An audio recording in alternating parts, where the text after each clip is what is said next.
Bonjour à toutes et à tous, bienvenue dans ce nouveau podcast, le podcast Tous en selle. Je suis ravi d'échanger à nouveau avec JP. Salut JP. Salut Arnaud, bonjour à tous. Ça fait plaisir de te retrouver. C'est chouette.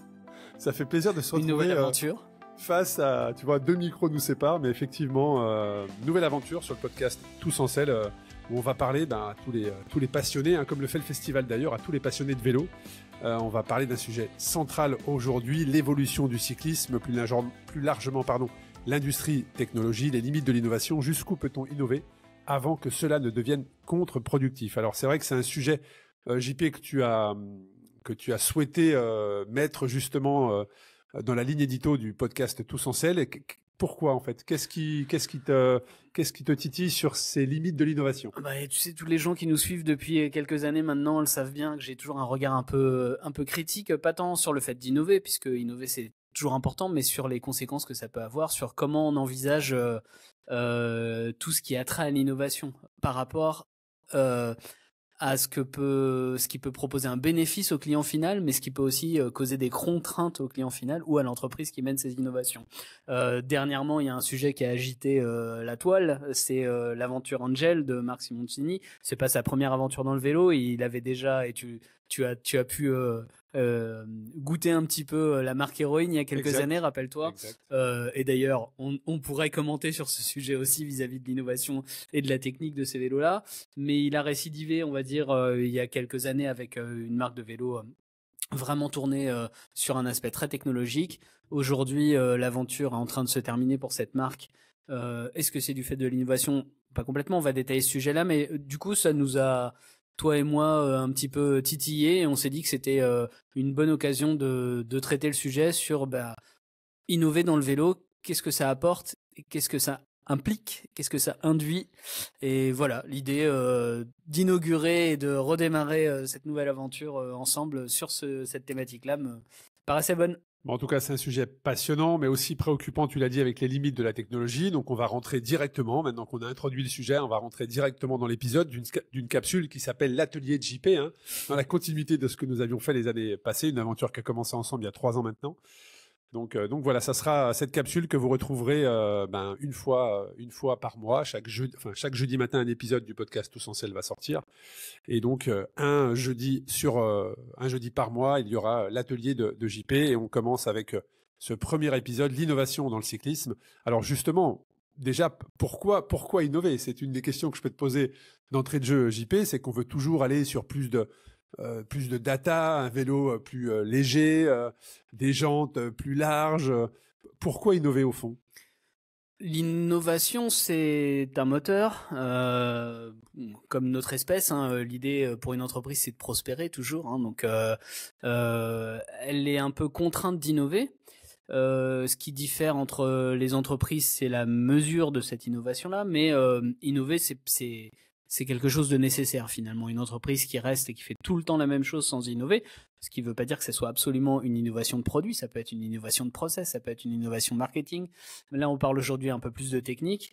Aujourd'hui, c'est le moteur pour une entreprise pour continuer à vendre et pour revendre. C'est-à-dire que on est dans une industrie qui éminemment a toujours été basée sur le fait de te faire remplacer ton matériel.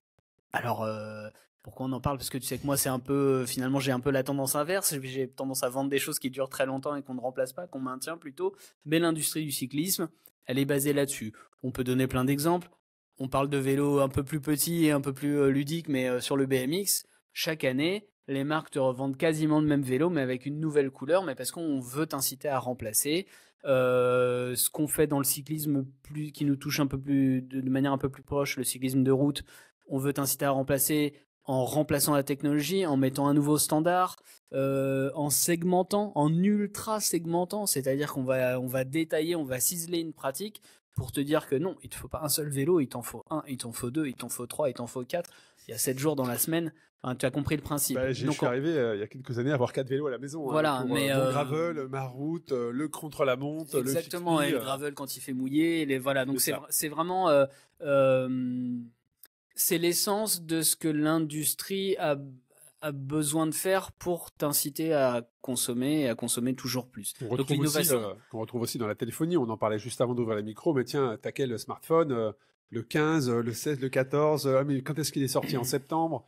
Donc oui, je comprends effectivement. Voilà. Chaque année, un nouveau modèle. D'ailleurs, on le voit sur le Tour de France. Aujourd'hui, même l'industrie se sert du Tour de France pour sortir à cette occasion la nouvelle paire de lunettes, le nouveau casque, le nouveau vélo. Voilà, et tout le jeu là-dessus, c'est de savoir si on est sur une innovation qui bénéficie au client final, c'est-à-dire la personne qui achète ton vélo, ou si c'est une innovation qui bénéficie juste à l'industriel ou à la marque ou à l'entreprise pour t'inciter à renouveler.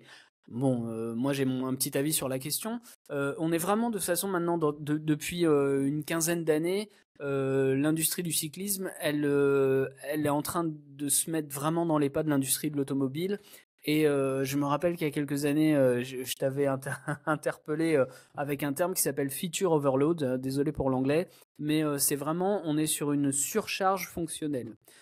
C'est-à-dire qu'on est dans la voiture aujourd'hui, et alors encore plus depuis le 1er juillet 2024, vous le savez tous, si vous avez acheté une voiture neuve, vous avez des aides obligatoires qui n'étaient pas présentes sur les voitures, qui surchargent les voitures d'un point de vue fonctionnel parce que tu as des choses que tu n'as pas demandé, qu'on t'impose, des boutons en plus, des fonctions en plus, qui alourdissent les voitures. Enfin, c'est des choses que le public, le client ne demande pas, mais qu'on met parce que ça permet de vendre plus cher, de vendre plus, de vendre encore et de revendre.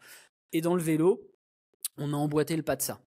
C'est-à-dire qu'aujourd'hui, si tu es vraiment toujours à jour, tu as un vélo avec bientôt le GPS intégré, bientôt l'intelligence artificielle, enfin tout ça. On en a parlé plein de fois, mais exactement, les vitesses vont passer tout seules. Voilà, donc on est là-dessus. Probablement se passer. Oui, non, mais c'est déjà techniquement c'est complètement réalisable. Tu sais, je pense qu'on a discuté de ça il y a déjà 2 ans et demi ou 3 ans où je te disais, mais bientôt, de toute façon, t'as la map sur ton GPS, t'as un groupe électronique. Le GPS, c'est qu'il y a une montée, t'as un 10% qui arrive, il va directement tomber dedans. Il est capable de te mettre la bonne transmission. Donc ça, c'est en fait, techniquement, c'est même pas incroyable à faire avec ce qui est avec l'environnement qui est aujourd'hui. Maintenant, c'est l'acceptation de ça, mais en tout cas, il faut le savoir. L'industrie va essayer de le pousser, c'est sûr et c'est certain. Et aujourd'hui, c'est pareil, mais même d'un point de vue plus basique sur l'intégration, la surintégration des vélos, le renouvellement des groupes, l'addition d'une vitesse, etc. Donc, pourquoi innover? On pourrait penser d'un point de vue consommateur qu'on devrait innover pour proposer plus de confort, ou plus de légèreté, ou plus de possibilités, mais là, on est quand même, je pense, sur un régime d'innovation pour vendre. C'est un point de vue différent. En fait, il y a effectivement les raisons d'innover. Donc, si vraiment on parle de compétition, il y a effectivement l'accès à une performance plus importante. Mais si on parle à monsieur et madame tout le monde, il y a l'évolution des vélos électriques, l'évolution d'autonomie des batteries qui te permettent de faire moins d'efforts ou d'aller au travail sans arriver en transpirant. Ça, c'est des évolutions qui te permettent. Il y a la transmission également. Il y a la géométrie des vélos qu'on voit évoluer avec notamment, je pense à Colnago qui sort un nouveau vélo cette année avec un guidon qui est un peu comme oui, pas tant, ouais, c'est plutôt sur la forme que la géométrie, c'est pas tant la géométrie du calme, mais c'est la façon dont il est réalisé pour aller chercher de l'aéro et tout à fait. Effectivement, donc il y a différentes formes d'innovation dans le vélo, hein, mais il y a aussi la limite pour que ça ne devienne pas un problème. On va parler juste après du cas Angel, mais il y a, et tu l'as dit juste avant, peut-être trop de complexité maintenant avec trop d'électronique embarqué même sur des vélos de route, on va dire totalement pour les amateurs. Il y a la mise à jour. Hein. C'est bien d'avoir de l'électronique sur son vélo, mais qui fait la mise à jour? Comment? Le cas d'Angel dont on va parler juste après est très très intéressant. Il y a la maintenance. Donc effectivement, pourquoi innover? Il y a différents aspects, que ce soit pour le compétiteur, mais aussi le cycliste amateur ou juste le vélo taffeur. Il y a différents axes, mais il y a aussi parfois la limite à ne pas franchir pour que ça devienne un problème. Oui, et puis il y a une question de cycle. Hein. Il y a toujours une poussée d'innovation, de nouveautés, de nouveaux standards, etc. Et puis il y a un moment où il y a une saturation du marché, une saturation du client, où le client dit « Oh, mais là, ça commence à poser un problème » ou « Là, ça me plaît moins ». Et donc l'industrie ne se réinvente pas, elle refait des choses qu'elle faisait avant, elle resimplifie, et on est sur...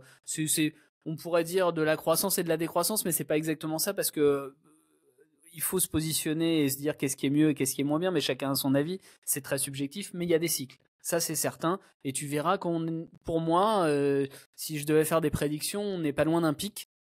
Bientôt, les gens vont vouloir des choses plus simples. Alors justement, ça serait un des chapitres. On va parler du cas Angel maintenant, et juste après, on parlera justement de jusqu'où on doit innover et trouver l'équilibre entre le progrès et la simplicité. Alors le cas Angel, alors c'est vrai, tu l'as dit, ça fait un peu le buzz hein, dans la sphère cyclistes, médiatiques. Cyclistes, médiatiques, industriels, les exactement. investisseurs, il y a un peu de tout. Nous, on n'est pas là pour débattre de ce qui a été bien fait, pas bien fait. Moi, je vais essayer d'avoir un prisme de lecture de ça. Alors, à l'heure où on se parle, on ne sait pas exactement ce qu'il en est d'un point de vue absolument juridique, mais pour faire simple, parce qu'il y a peut-être des gens qui nous écoutent et qui ne connaissent pas, donc un entrepreneur relativement connu, mythique, enfin il y a plein de choses, vous le voyez à la télévision, voilà. Donc Oui, Marc très Simoncini, très médiatisé, très bon communicant également. Voilà, lance il y a quelques années une marque de vélo qui se veut être révolutionnaire. C'est un vélo urbain avant tout, d'accord. Alors c'est aussi le pendant du vélo route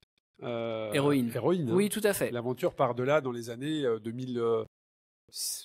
15, 16, quelque chose comme ça. Oui, je pense, voilà, effectivement. Ouais. En tout cas, il présente sur le marché un vélo qui se veut complètement connecté, avec un design un peu en rupture, avec de l'innovation technique, on va dire mécanique, mais aussi de l'innovation technique électronique. Donc un système électronique propriétaire, un système de gestion de batterie propriétaire, et puis avec des ambitions énormes. Quand je parle d'ambition énorme, c'était 50 000 ventes par an. Oui. Voilà, les premiers vélos coûtaient dans les 2 000 euros. Aujourd'hui, c'est plutôt 3 000 ou 4 000 euros. Voilà. Mais en tout cas, l'idée, c'était de dire on vient avec quelque chose de très différent. C'est très sécurisé. Vous le ferez pas voler. Il y a un design parfait. Voilà, il y avait un argumentaire fort. Le design, effectivement, c'était aussi la sécurité embarquée sur le vélo qui était capable de détecter un mouvement, une chute, un vol. Ouais. Donc il y avait vraiment cette technologie embarquée. Voilà, un système de cadre avec du collage, voilà, manchené-collé. Donc l'aventure Angel, c'est toujours dans les projets de Marc Simoncini, c'est beaucoup la façon dont il s'entoure aussi. Donc il est allé chercher Seb, qui est alors puis quelques années plus tard, mais enfin c'était dans la démarche d'industrialisation. Il est allé chercher Seb. Seb, c'est un fleuron de l'industrie française, en tout cas dans le passé. Et il y a des gens et des lieux à recycler. Donc ils sont venus, mais ils sont venus aussi d'un point de vue de l'investissement. Hein. Donc voilà. Et aujourd'hui, on fait un fast forward. Et aujourd'hui, il y a un problème. Il y a un problème. Alors, encore une fois, nous, on n'est pas dans le cœur des choses, mais en tout cas, il a été révélé que certains des cadres, pas ceux de la première génération vraisemblablement, mais ceux d'après, certains des cadres pouvaient présenter, un défaut structurel mettant en danger les gens qui roulent avec. Donc l'obligation de rappeler. Voilà, obligation de rappel et surtout en fait une obligation il y a eu une communication de la part de la marque à des détenteurs de vélos, à des propriétaires de vélos de ne plus rouler parce qu'ils étaient en danger. Voilà. Je crois que le danger, c'est une rupture de cadre. Hein, d'accord. Il y avait 7000 vélos à rappeler. Oui, il y avait énormément de vélos à rappeler. Alors, on parlait tout à l'heure des volumes de vente. 7000, c'est plutôt ce qu'ils ont vendu par an plutôt que 50 000 en l'occurrence. Oui. Mais il y a quand même beaucoup de vélos sur le marché. Il y a beaucoup de vélos en utilisation et beaucoup de gens qui se sont retrouvés du jour au lendemain avec un vélo qui pour eux roulait bien puisqu'ils s'en servaient quotidiennement, mais à qui on a dit vous avez plus le droit de l'utiliser, votre vie est en danger. Donc, alors. Voilà, il y a aussi. C'est paradoxal pour un vélo qui se voulait ultra connecté justement pour la sécurité, mais comme tu l'as dit, on parlait des limites de l'innovation. Là, on a une limite puisque le système était un système propriétaire. Alors en fait, c'est vraiment, c'est-à-dire que encore une fois, on n'est pas dans l'expertise. Il y aura une expertise judiciaire, etc. Puisque maintenant c'est une affaire où il y a beaucoup d'argent en jeu. Donc Angel va aller aussi solliciter son assurance. L'assurance d'Angel va aller solliciter l'assurance des partenaires. Angel a conçu, on va dire, a fait le concept des vélos, mais la conception purement industrielle, le design, le dimensionnement, des collages, des tubes, etc., ça a été fait par un bureau d'études indépendant, qui a été un sous-traitant d'Angel. La mise en œuvre, ça a été réalisé chez Seb. Donc en fait, il va y avoir, comme dans tout, c'est comme quand il y a un problème dans le bâtiment, quand il y a un sinistre, on va aller répartir, rechercher les responsabilités de chacun, d'accord ? Donc c'est pas de ça qu'on va débattre aujourd'hui. C'est juste que il y a eu quelque chose de très poussé d'un point de vue du package. On a fait un vélo ultra connecté, ultra intégré, sur lequel on peut pas enlever une pièce et la remplacer par une autre. On peut pas prendre tout le système électronique et le mettre sur un autre vélo, ce qui aurait peut-être été une solution aujourd'hui vu que la problématique est sur le cadre. Enfin, la conséquence de cette ultra-intégration, de cette innovation poussée, c'est qu'aujourd'hui, on a des vélos qui ne peuvent plus rouler et des vélos qui sont simplement bons à la casse, en fait, parce que une fois que tu as un matériel et qu'on te dit bah là tu mets en danger ta vie, et si tu décides malgré notre communication officielle de rouler avec, tu prends tes responsabilités. Bah on peut pas aller retirer le moteur, on peut récupérer peut-être ses pédales et sa selle et ses grippes, mais pas beaucoup plus que ça. Et ça, c'est une conséquence de l'innovation telle qu'elle a été utilisée par Angel. Donc ça veut pas dire que le vélo est pas bon parce que il est innovant. Ça veut juste dire que la façon dont l'innovation a été utilisée là a des conséquences de recyclabilité du vélo qui a un problème et donc d'utilisation pour le client. C'est vraiment sous cet angle-là que je voulais l'aborder. On aurait fait aujourd'hui un vélo plus simple où peut-être la partie connectée n'était pas complètement intégrée. On utilisait un moteur et une batterie qui étaient plus simples sur le marché. Peut-être que la solution aurait été moins coûteuse, peut-être que Angel continuerait parce que on aurait pu trouver une solution qui résout le problème. On est d'accord, hein, le problème, sauf erreur de ma part, est sur un des raccords du cadre en fait, où il y a éventuellement un défaut dans le collage ou un défaut potentiel dans le collage qui fait qu'il y a un risque de rupture du cadre.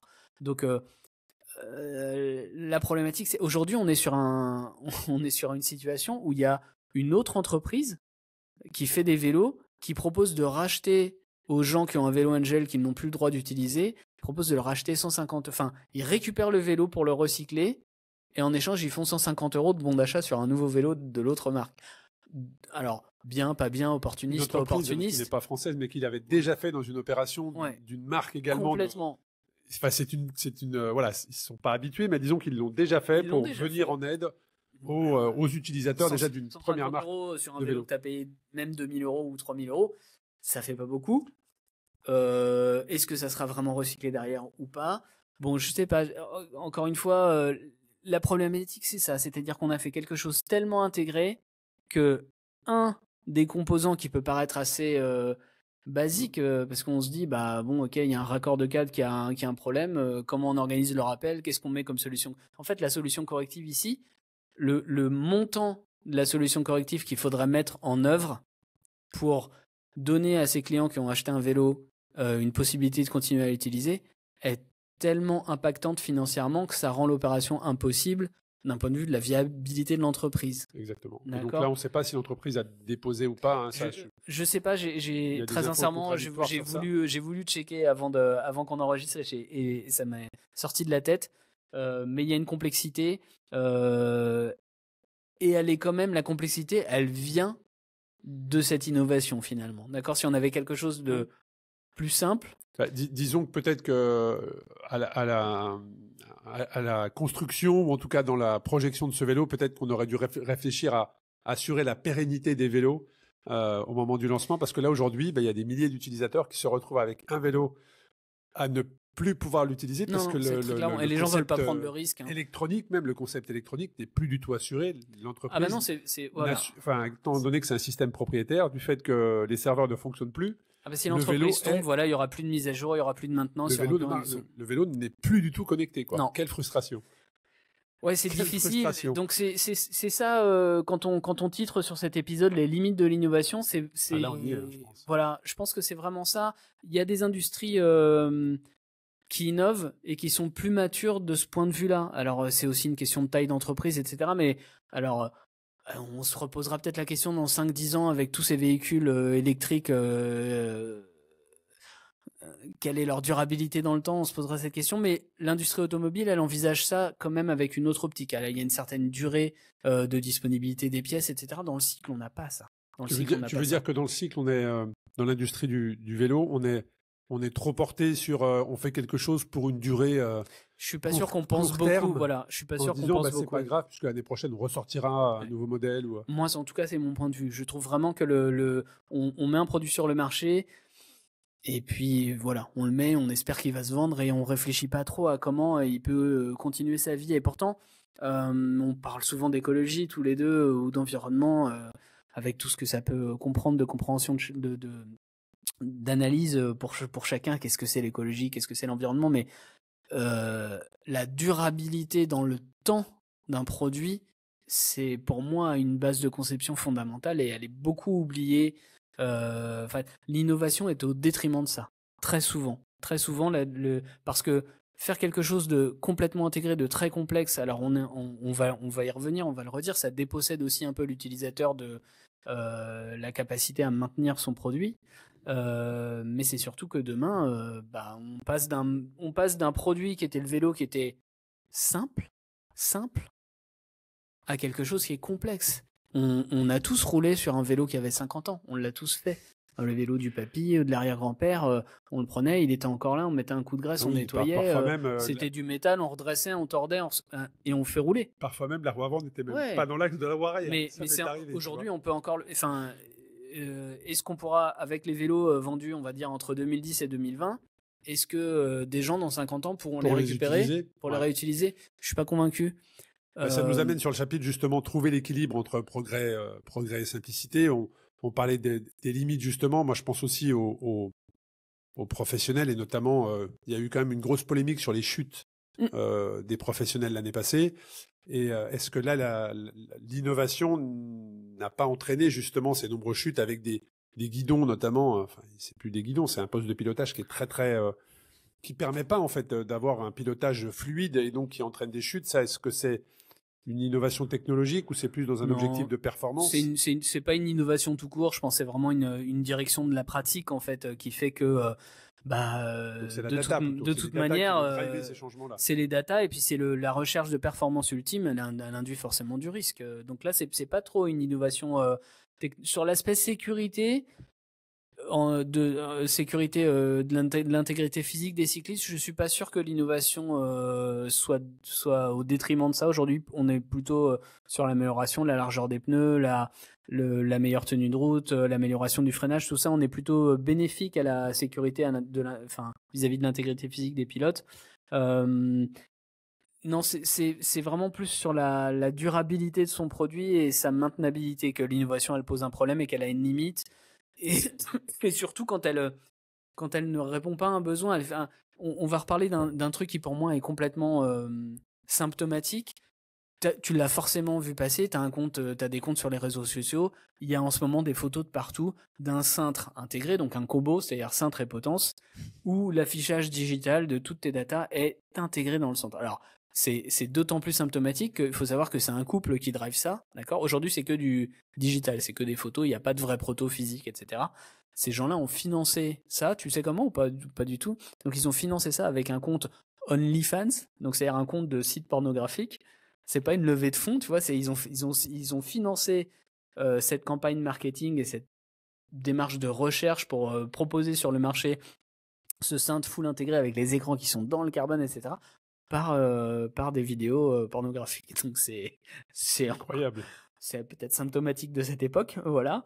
Et donc ils sont en train d'essayer de lancer tout un système de précommande sur du vent aujourd'hui en fait, parce que ça n'existe pas. Et surtout, qui a demandé ça? Non, mais là, je pense qu'on est vraiment là. Quand tu dis c'est un projet qui n'existe pas et on lève des fonds sur ça, c'est de la tech en fait. Ça me fait penser à toutes ces startups on est complètement à la fusion avec la tech. En tout cas, alors peut-être que je me trompe, peut-être qu'il y a des proto-physiques, mais je les ai pas vus. Tout ce qu'on voit, c'est vraiment des belles images, c'est des belles images, etc.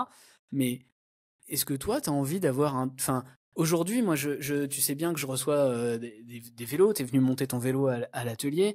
Enfin, je reçois des gens, on leur fait des vélos. Il y a des vélos qui sont très chers maintenant. Les prix des produits ont vraiment augmenté. Et déjà, ne serait-ce qu'avec de l'intégration mécanique pure, c'est-à-dire tous ces câbles qui passent à l'intérieur de la potence du jeu de direction. Moi, j'ai des clients qui parfois ont 50 ans et qui vont vivre avec un produit pendant 10 ans. La position que tu as sur le vélo à 50 ans et à 60 ans est pas la même.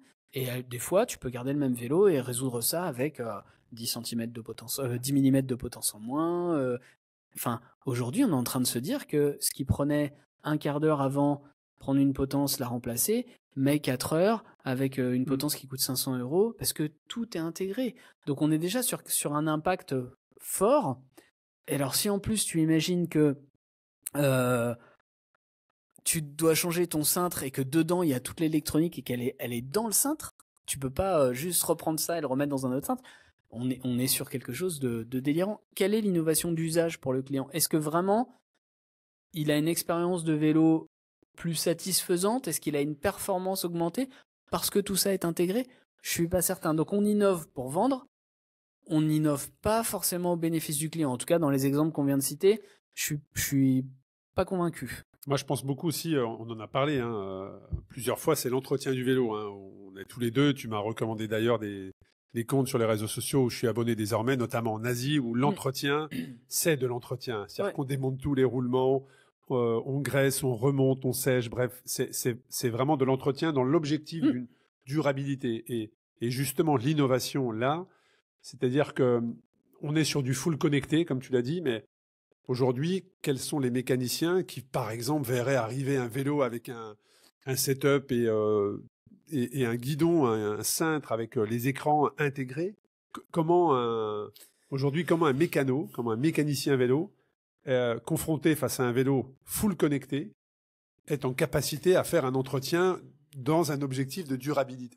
C'est compliqué. Alors, bon, déjà maintenant avec les vélos électriques, il faut avoir des valises de diagnostic, etc. C'est un peu, encore une fois, il y a toujours un parallèle et toujours une analogie avec le monde des motocycles et des voitures.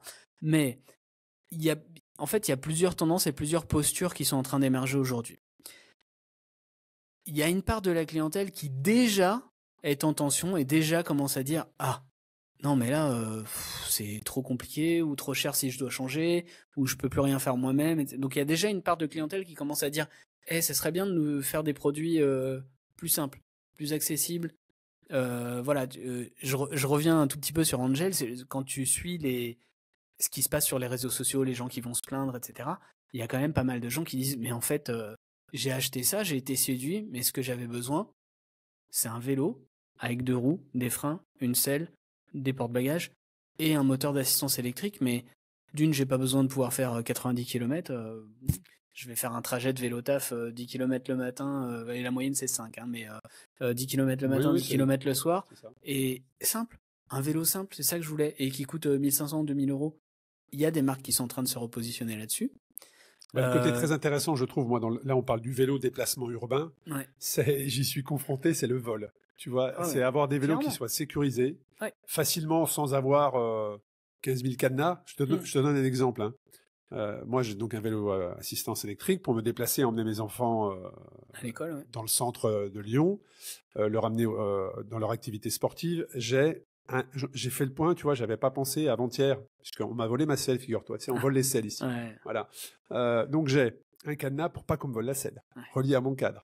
J'ai un cadenas, un U, vraiment pour pas que le mec il vienne facilement faire sauter le cadenas, une chaîne, plus j'ai un Apple Tag dans le vélo, et le vélo a un petit truc connecté. Donc j'ai 5, plus une alarme si ça sonne.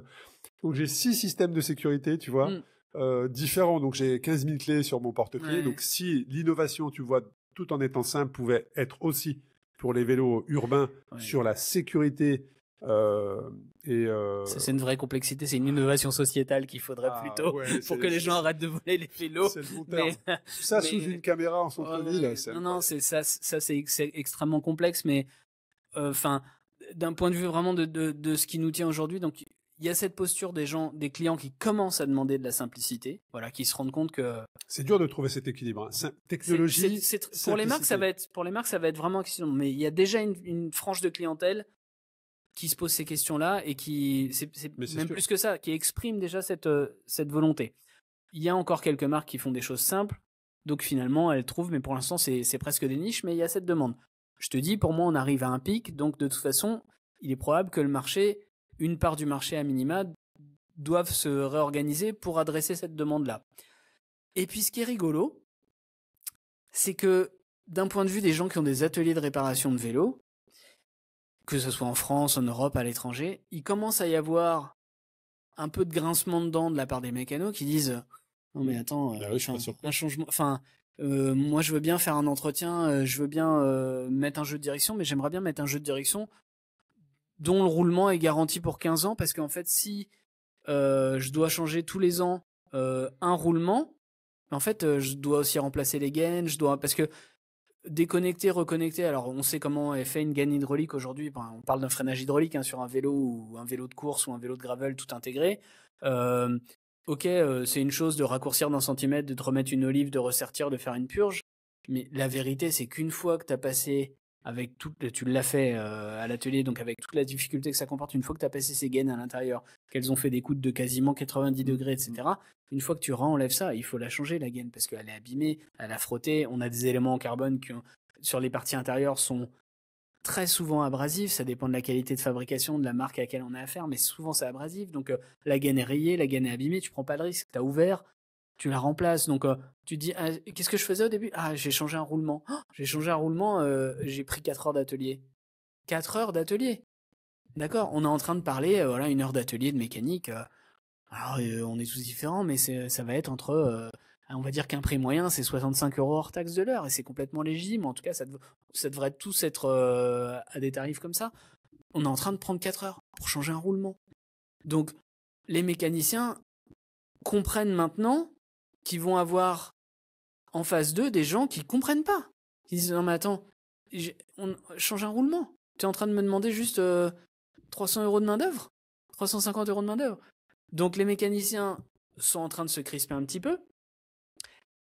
Les vendeurs de matériel, d'outils d'atelier, etc., des marques comme Parktool, etc., tu as une figure, un grand moustachu, tu sais, de cette marque d'outils Parktool américaine qui est très présent sur les réseaux sociaux, qui a une bonhomie certaine et qui est toujours rigolo c'est toujours rigolo de le regarder, qui est en train de dire, oh les marques, il faut pousser, il faut nous inventer des connexions hydrauliques beaucoup plus simples, c'est-à-dire que, tu vois, donc t'as des gens qui vont dire, moi en tête, je vais dire, arrêtez d'intégrer, passez les gaines dehors, c'est pas grave si on perd 3 watts pour 99% des cyclistes, mais au moins, c'est facile de changer, c'est à la portée de tout le monde, c'est à la portée des mécanos, de tous les mécanos. Tu as des gens qui disent, bon, il y a un problème, à l'industrie de trouver la solution, et puis tu as d'autres gens qui disent changez pas l'intégration, mais refaites une innovation quelque part ici pour que je puisse je prends juste ma gaine hydraulique, je la débranche, je la rebranche, et donc tu vas avoir beaucoup de postures différentes. En ce moment, voilà, tu as ça, tu as une clientèle qui va demander de la simplicité, tu as la clientèle qui est toujours un peu geek, qui de toute façon achètera toujours la nouveauté, que ça soit intégré, les gens ils s'occupent pas de ces vélos-là, ils emmènent chez les mécanos, ils ont pas de problème de moyens, il y a aussi ça. Tu as des mécanos qui commencent à crisper, parce que c'est trop complexe, et que en fait ils se rendent compte pas qu'ils savent pas faire le travail, mais que beaucoup de gens vont pas comprendre pourquoi ils devraient payer autant pour faire ce boulot-là. Alors est-ce que tu penses justement avec l'après-Covid, quelque part où tout s'est accéléré en termes de vente, de vélos urbains, d'aménagement aussi dans les villes pour se déplacer à vélo, est-ce que tu penses que d'après ce que tu décris, moi ça me fait penser à cette question, est-ce qu'on n'arrive pas comme à un carrefour ou un moment donné dans l'histoire du cycle où il va y avoir différentes directions très marquées qui vont être prises, et après chaque utilisateur va aller vers l'un plus que vers l'autre. De toute façon, oui, alors ça c'est sûr, et puis quand je dis qu'on atteint un pic, maintenant je pense que l'industrie va être obligée de repenser à son client d'un point de vue de l'usage, c'est-à-dire ne plus innover pour vendre, mais innover pour faciliter l'usage, pour combler un désir, une demande qui a été exprimé de l'utilisateur, de pouvoir réparer lui-même, de pouvoir entretenir lui-même, de pouvoir changer et modifier plus facilement, et de ne pas avoir à payer des centaines d'euros de mécanique. Je pense que ça va devoir être adressé, il va falloir s'en occuper, et il va falloir innover dans ce sens-là. Parce qu'encore une fois, l'innovation, la limite, c'est ça, on atteint une limite, on atteint un pic quand le rapport d'innovation bénéfice client est pas équilibré, c'est-à-dire que innover pour vendre quelque chose de neuf, ça peut s'entendre d'un point de vue de l'entreprise qui doit prospérer, mais lui, le client, c'est qu'il veut une innovation qui lui serve. Comme tu dis, il veut une innovation de moteur pour que ça consomme moins, ou que ce soit plus petit, que ce soit plus léger. Oui, que ça soit pas une contrainte pour lui. En fait, il faut que ça soit sensible pour le client. Il faut que ça soit sensible, qu'il voit quel est son bénéfice.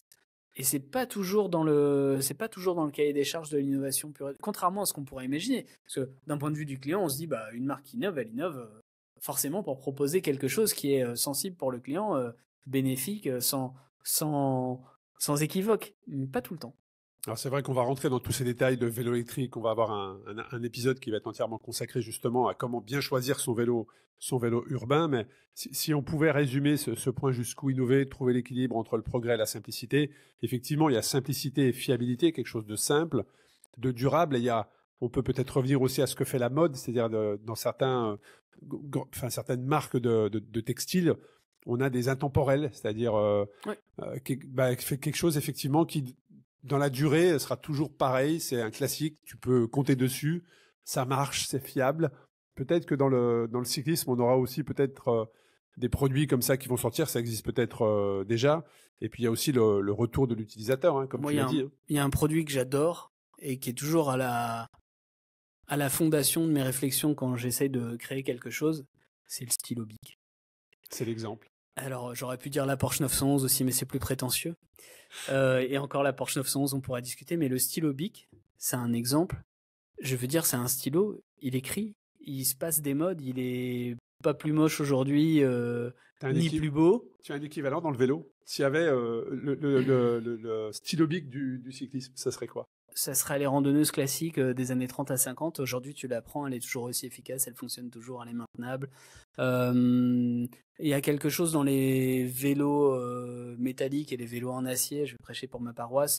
En tout cas, une certaine frange de l'offre, il y a quelque chose de cette intemporalité qu'on peut retrouver. Parce que le matériau le permet aussi, tu sais, une conception, un design, comme on dit, une harmonie, quelque chose qui est harmonieux à l'œil, souvent est efficace, souvent est maintenable et durable. Il y a une... C'est difficile à expliquer, hein, mais il y a souvent une corrélation entre tout ça. C'est moins flashy, c'est moins dans la mode, mais si ça n'est pas dans la mode, ça veut dire que ça ne sera pas démodé non plus. En tout cas, je dis pas que tout le monde doit faire ça, mais c'est sûr que il faut se poser cette question-là. Que va devenir mon produit?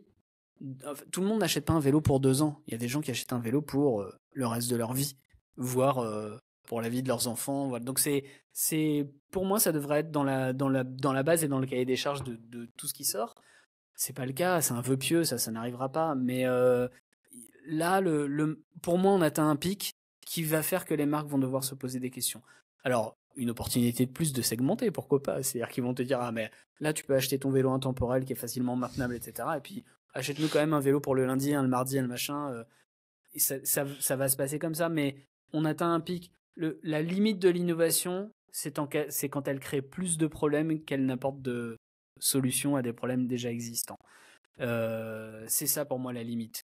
Et si tu avais, JP, si tu avais 3 innovations qui ont vraiment permis de faire un gap important dans le cyclisme, en tout cas vraiment pour toi, qui ont été l'innovation, mais tu vois, dans le bon sens du terme, pas une innovation qui va créer par la suite des problèmes pour l'utilisateur, que ce soit l'entretien ou autre, mais vraiment l'innovation qui a vraiment été un game changer dans l'industrie du vélo. Du point de vue de l'industriel, les matériaux ont été une innovation. Donc le carbone qui se moule facilement, est-ce qu'il peut faire plein d'exemplaires, ça a été une innovation. Est-ce que ça a été une innovation encore au bénéfice du client? Je ne sais pas. Mais ça a été une innovation industrielle. Après, tu connais mon goût pour les pneumatiques. Est-ce que c'est une innovation de refaire aujourd'hui des pneumatiques larges comme on faisait dans les années entre 30 et 50? Je suis pas sûr que ce soit une innovation, mais en tout cas, c'est ces fameux cycles, hein, tu te rappelles. Mais là, c'est clairement un bénéfice. Et il y a, en 2015, il y a bientôt 10 ans, quand tu disais, ça c'est n'importe quoi, des pneus larges qui coûtent le double enfin, basse pression, ça marche pas. En fait, on y est, là, ça et c'est un bénéfice pour tout le monde, y compris les coureurs pro, hein, voilà. Ah bah oui, compris les coureurs pro. Donc est-ce que c'est une innovation? Non, mais c'est pas une innovation de rupture, mais voilà, ça a permis, il y a plus de gens qui font du vélo plus vite, mieux, plus confortablement grâce à ça. Après, l'innovation... Moi, je pensais plus à l'innovation, tu vois, la pédale automatique, le changement des vitesses, au guidon. Tu vois, voilà, le passage en plus derrière l'électrique.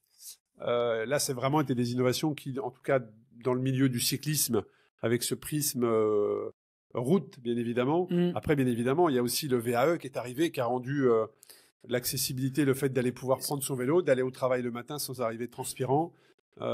Si on mélange tous les critères, c'est peut-être ça, c'est peut-être l'électrification qui est l'innovation la plus marquante de ces 30 dernières années. Si on mélange tout, c'est-à-dire d'un point de vue de l'industriel, d'un point de vue du marketing, d'un point de vue de l'usage pour les gens, c'est peut-être ça qui est l'innovation la plus en rupture. qui apporte vraiment quelque chose de nouveau, parce que c'est même ça nous fait envisager une pratique différente, parce que le VAE c'est pas uniquement le cargo que tu utilises le matin. Tu vois des couples aujourd'hui, tu vois des couples qui franchissent le col du Tourmalet. Voilà. Donc c'est peut-être celle-là s'il fallait en retenir qu'une, mais du coup elle illustre assez bien tout ce qu'on a dit, parce que dans certains cas elle pose des problèmes, dans certains cas elle apporte des solutions et des bénéfices, dans certains cas elle permet de mettre des gens sur des vélos qui n'en auraient pas fait autrement. Donc elle contient tout, celle-ci. Bon, je retiendrai celle-là pour répondre à ta question. Bon, écoute, on arrive sur la fin de cet épisode qui concernait justement l'innovation, jusqu'où innover. Et je pense qu'on est d'accord tous les deux de dire que c'est bien innover, mais il faut que ça reste simple, durable et dans l'intérêt du client. Je mettrai ça en tout premier parce que ça induit le reste, je crois. Bon, un grand merci à toi, JP. En tout cas, n'hésitez pas à partager cet épisode, à nous faire également des commentaires, à nous solliciter aussi sur les sujets que vous aimeriez évoquer. On parlait de l'électrification des vélos. Alors sachez qu'on va consacrer dans quelques semaines un épisode vraiment sur ce sujet-là.